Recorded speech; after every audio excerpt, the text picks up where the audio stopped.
Hello friends, स्वागत है आप सभी को। जैसे हम सभी क्लास 5 का हिंदी पढ़ रहे हैं, जिसमें चैप्टर नंबर 8 है, जिसका मेन हेडिंग है ननकू।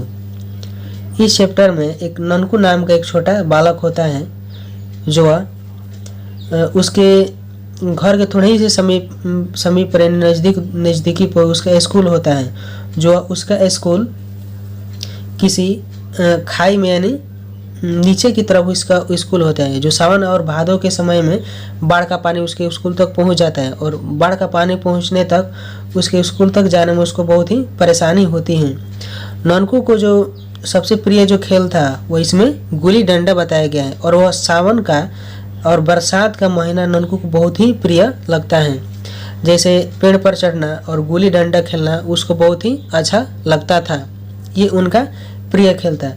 एक दिन ऐसा समय आता है कि ननकू के स्कूल तक पानी बहुत ही ज़्यादा चढ़ जाता है, और पानी स्कूल तक चढ़ने के बाद उसके धीरे धीरे घर और आंगन में चला आता है। घर और आंगन में चले आने के बाद वह अपने जितने भी आस पड़ोस के लोग हैं वो सबको हाथ बटाता है, तथा सभी सामान के वस्तुओं को उठाकर एक स्थान से दूसरे स्थान तक वो सुरक्षित ले जाता है। जब गंगा जी का पानी बहुत तेज़ी से बढ़ने लगता है, यानी उसके घर के आसपास यानी उसके आंगन में बहुत तेज़ी से जब पानी फैलने लगता है, चारों तरफ पानी ही पानी दिखने लगता है, तब उसकी बहन को उसके दादा की याद आती है कि दादा एक पेड़ के नीचे बैठे हैं और बैठकर उसे अपने छोटे बच्चे की तलाश रहे हैं, जिसे हमें कोई बचा सके। तो कुछ समय के बाद यह छोटा बच्चा, जिसका नाम ननकू होता है, वो थोड़ी देर के लिए आता है, और आने के बाद वो अपने दादा को बचाने का बहुत ही प्रयास करता है। ननकू ने जब देखा कि पानी के जलस्तर बहुत तेजी से बढ़ रहा है, तो उन्होंने बाबा को अपने बचाने की उसे चिंता होने लगी, और वह एक छप्पर पर चढ़ गया, और छप्पर पर चढ़कर वह बाबा को अपनी तरफ खींचने लगा। और जैसे ही खींचा तो उन्होंने पाया कि आंगन में बहुत ही पानी फैल गया और चारों तरफ पानी ही पानी है, और उन्होंने अपने दादा को वह छप्पर पर खींच लिया। और खींचने के पश्चात संयोगवश उसका जो छप्पर था वह पानी में बहता चला। पानी में बहते बहते वो बहुत ही दूर निकल जा चुके। उन्हें ऐसा लगा कि वह इस समय गंगा जी के हम दोनों बीच मझधार में खड़े हैं। वैसा दृश्य देखकर उन दोनों के हृदय कांप गए और वे डरने लगे। उन्होंने ऐसा भी देखा कि बहुत से जीव जंतु जो थे, जानवर थे, और जितने भी जीवित प्राणी थे, सबके सब गंगा जी के धार में समा गए, और ऐसा विकराल रूप देखकर वो बहुत ही भयभीत हो गए। फिर थोड़ी देर के बाद लहरों से शांत होकर उन्होंने बहुत आगे की तरफ निकला, और जब निकले तो वे देखे कि आगे उनको गंगा जी का विशाल पुल दिखाई दिया। उस पुल पर अनगिनत लोग थे। ननकू ने सोच में डूबा था कि कैसे बचा जाए। तभी उसकी नज़र छप्पर पर पड़ी हुई रस्सी पर पड़ी, और ननकू ने उस रस्सी को इस बांस के जो छप्पर का जो बांस था, उस बांस से उस रस्सी को बांध दिया, और बांधकर और उस रस्सी को वह उपस्थित खड़े लोगों के सामने फेंक दिया। और उन सभी लोगों ने उन दोनों को, उसके दादा और ननकू को, उस रस्सी से खींचकर बाहर जैसे तैसे निकाल लाए, और निकालकर उसे सुरक्षित स्थान पर रख दिए। और कुछ समय बाद ननकू और उनके घर परिवारों ने मिलकर एक दूसरे से बहुत ही खुशी हुए, और खुश होकर वे एक दूसरे के गले लगाने लगे। तो दोस्तों, इस कहानी में इतना ही सब दिए हैं। तो चलिए आगे इसके क्वेश्चन की तरफ देखते हैं। देखिए, इसमें किताब से संबंधित दिया है क्वेश्चन में कि किसने कहा और किससे कहा, बताइए कथन किसने कहे और किससे कहे। तो चलिए इसको आसानी से आप पढ़कर समझ सकते हैं। क नंबर में दिया है कि अरे ननकुआ, आज स्कूल न जइबही का रे। किसने कहा? तो अम्मा ने कहा। ननकू के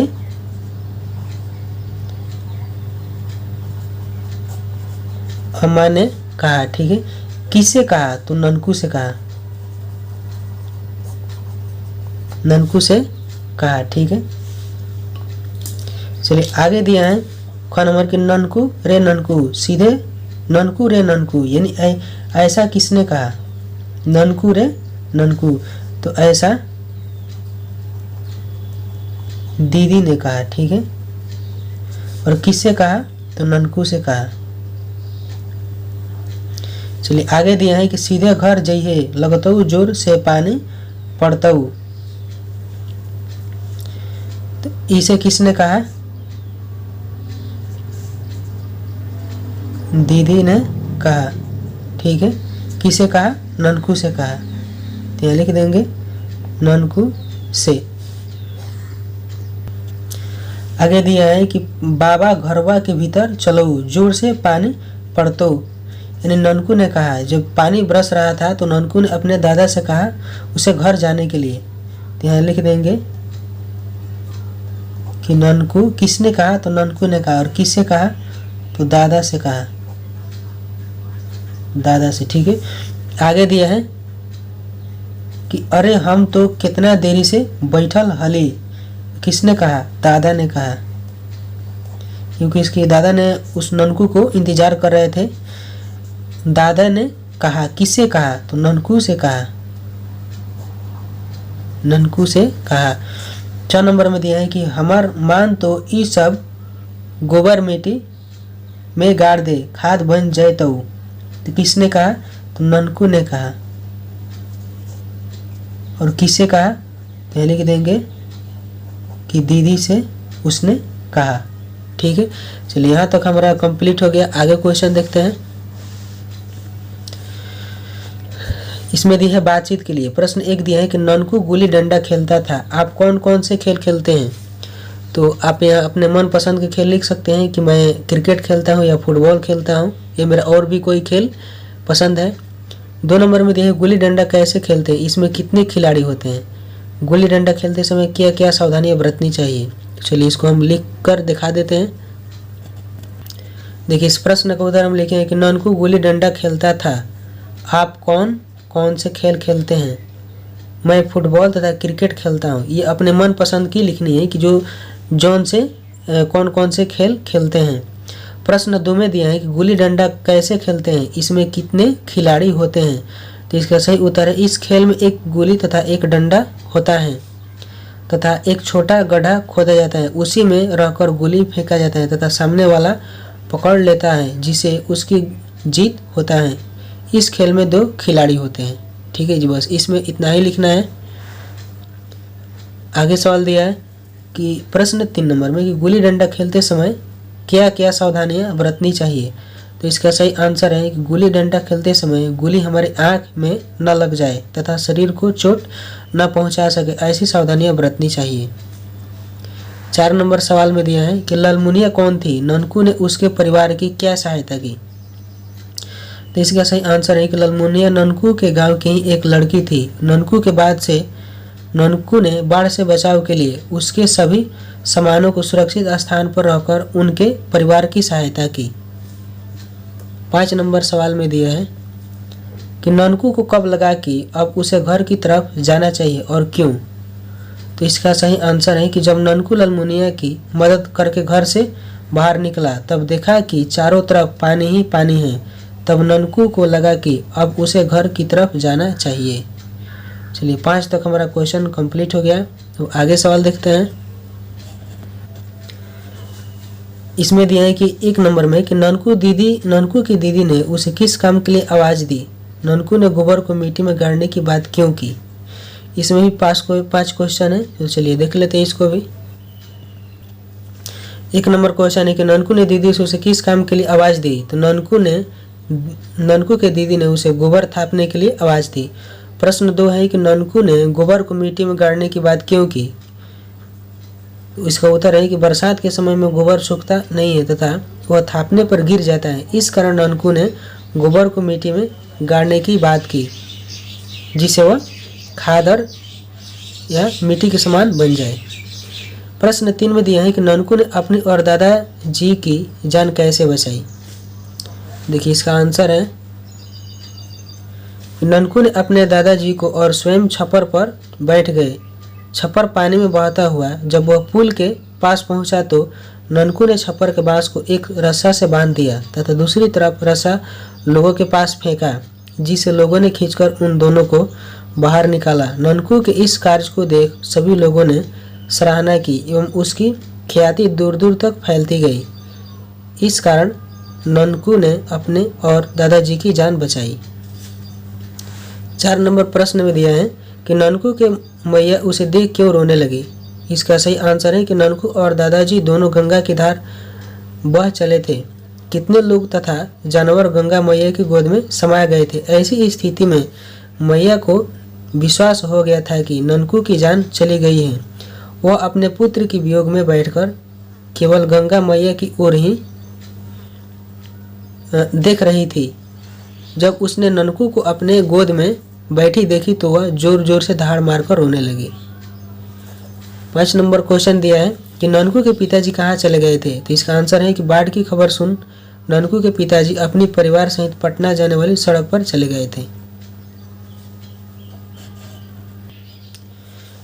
बाढ़ का कहर, इसमें 2 क्वेश्चन दिए हैं। 1 नंबर दिया है कि बाढ़ के कारण ननकू के गांव में बहुत नुकसान हुआ। बाढ़ के कारण आपके गांव या शहर में क्या नुकसान होता है। 2 नंबर प्रश्न है कि बाढ़ से बचाव या बाढ़ को रोकने के लिए क्या उपाय हो सकते हैं। चलिए इसका आंसर हम देखते हैं। चलिए इसका सही आंसर है कि बाढ़ के कारण हमारे गांव में जीव जंतुओं तथा जानवरों की जानें चले जाते हैं तथा लोगों के घर तथा झोपड़ी ढह जाते हैं तथा रखी हुई सभी खाने पीने की वस्तुएं नष्ट हो जाती हैं। बाढ़ से हमारे आसपास के सभी फसलें भी नष्ट हो जाते हैं। 2 नंबर क्वेश्चन है कि बाढ़ से बचाव या बाढ़ को रोकने के लिए क्या क्या उपाय हो सकते हैं। तो इसका सही आंसर है कि बाढ़ से बचाव के लिए तथा उसे रोकने के लिए हमारे आसपास के नदी तथा नहरों के बांधों को ऊंचा बनाना चाहिए तथा बांधों के बचाव के लिए उसके आसपास वृक्ष भी लगानी चाहिए जिससे बांधें मजबूत हो और वह पानी उसके अंदर ही रह सके। नहरों तथा बांधों को लंबी और चौड़ी करना चाहिए जिससे बाढ़ से बचाव किया जा सके। ठीक है, चलिए आगे सवाल देखते हैं। अनुमान और कल्पना, क्या होता अगर रसोई घर का छप्पर पानी में पहले ही बह गया होता।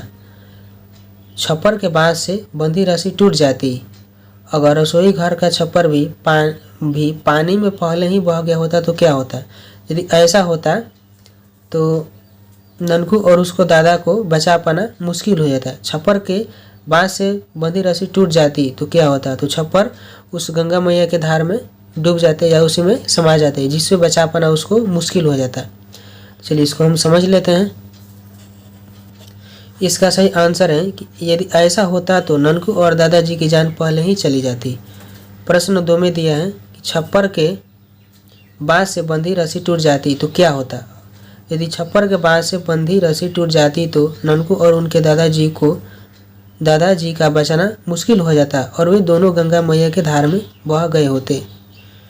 प्रश्न 2 में दिया है कि ननकू ने कैसे अनुमान लगाया कि वह पटना शहर के पास बह रहा है। इसका सही आंसर है गंगा के किनारे ऊंचे मकान एवं घर शहरों को देखकर ननकू ने अनुमान लगा लिया कि वह पटना शहर के पास बह रहा है।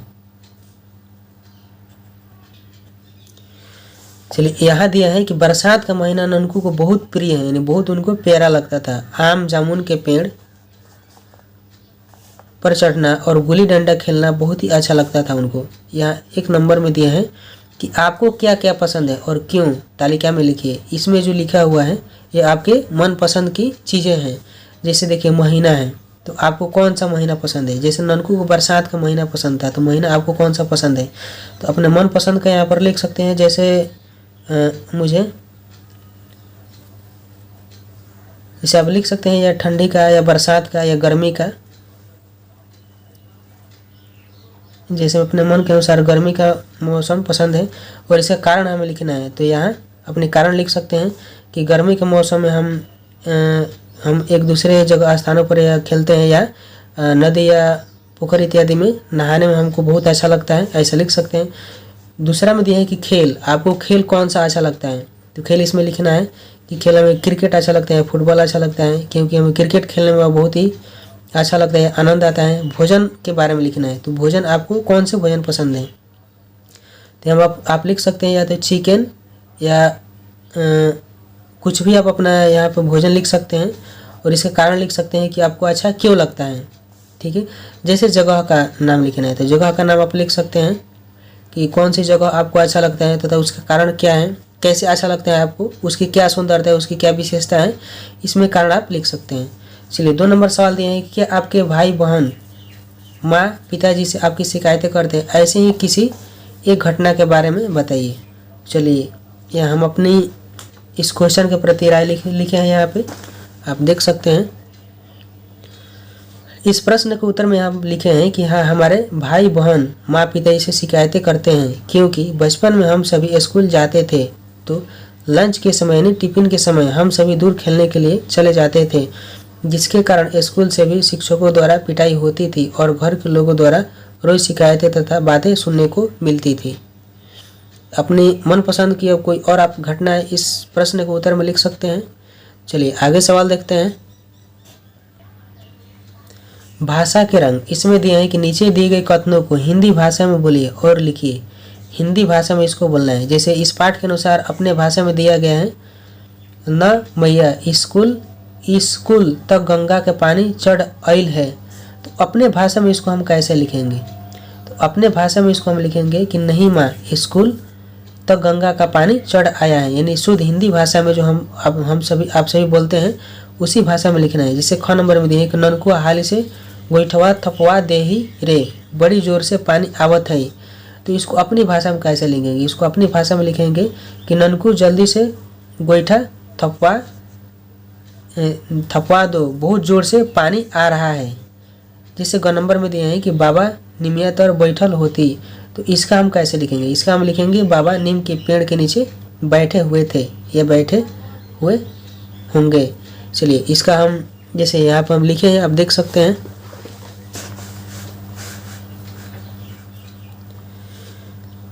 यहाँ पे इसका प्रश्न है कि ना मैया स्कूल तक गंगा का पानी चढ़ आइल है। तो इसका आंसर है कि नहीं माँ, स्कूल तक गंगा का पानी चढ़ आया है। ननकुआ हाली से गोइठवा थपवा देही रे, बड़ी जोर से पानी आवत है। तो इसका हिंदी भाषा में यानी अपने भाषा में यहाँ पर हम लिखे हैं कि ननकू जल्दी से गोइठवा थपवा दो, बहुत जोर से पानी आ रहा है। और इसका आंसर में लिखे हैं बाबा नीम के पेड़ के नीचे बैठे हुए थे। घ नंबर में दिए हैं कि ई बार कबन नक्षत्र में पानी पड़े लगलई छूटते न हुई। इसका सही आंसर है अपनी भाषा में हिंदी भाषा में कि इस बार किस नक्षत्र में पानी पड़ने लगा है कि छूट ही नहीं रहा है। चलिए ग नंबर में दिया है कि कहाँ चल गेलही हरल रे, चल दू कोड़ मार भात खा ले और समनवा उठाही।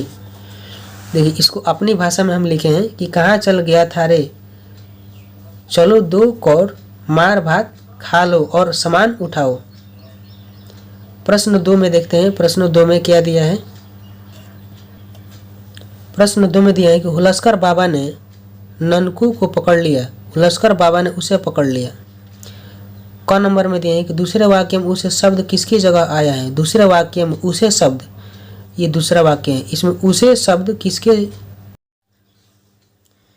देखिए दूसरे वाक्य में दिए हैं कि हुलस्कर बाबा ने उसे पकड़ लिया। उसे मैंने किसे यानी ननकू को। दूसरे वाक्य में उसे शब्द किसकी जगह आया है? तो ननकू की जगह आया है। यहाँ पर लिख देंगे ननकू किसके जगह आया है? तो ननकू की जगह आया है। ख नंबर में दिए कि ननकू शब्द क्या है? संज्ञा विशेषण, सही निशान लगाए। तो ननकू क्या है? ननकू एक नाम है। तो नाम किसको कहते हैं? संज्ञा को कहते हैं। तो सही निशान लगाना है। तो संज्ञा, ननकू एक संज्ञा नाम हो गया। ग नंबर में दिया है कि संज्ञा की जगह आने वाले शब्द को सर्वनाम कहते हैं। दूसरे वाक्य में सर्वनाम शब्द कौन सा है? संज्ञा की जगह आने वाले शब्द को सर्वनाम कहते हैं। दूसरे वाक्य में सर्वनाम शब्द कौन सा है? तो दूसरे वाक्य में ये दूसरे वाक्य होगी। इसमें सर्वनाम शब्द कौन है? उसे है। तो कौन है? तो यहाँ पर लिख देंगे उसे।